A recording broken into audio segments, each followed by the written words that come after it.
They would have been the most beautiful young women in the land if not for someone else, their younger sister. Her name was Psyche, and it means soul. It also means butterfly.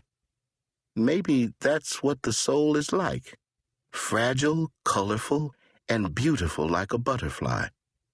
And maybe Psyche was so beautiful because people could see her soul in her face.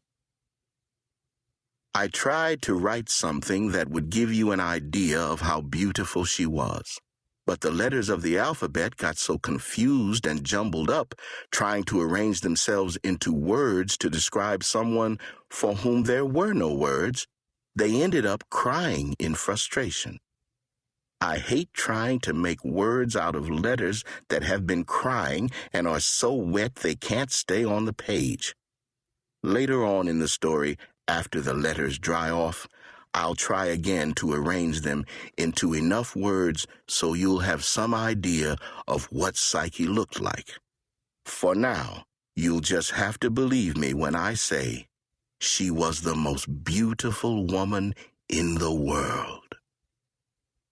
The people of the kingdom said Psyche had to be a goddess because she was even more beautiful than Venus, the goddess of love, who until now had been the most beautiful woman in creation.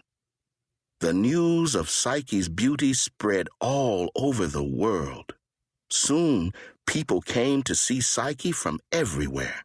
Rome, Romania, Lagos, Latvia, Moscow, Mississippi, Green Bay, Ghana, Paris, Poland, and Zurich, Zimbabwe. Every day around the time people's shadows snuck beneath their feet to get out of the sun, the tall wooden doors to the palace grounds swung open, and Psyche came out to take her daily walk. Men, women, children, and all the creatures stopped what they were doing to look at her. Birds flying by would see Psyche, stop flapping their wings, and fall to the ground. Ants would be toting crumbs which to them were as big as china. They could not see anything of Psyche except a 1/16 of an inch of her big toenail.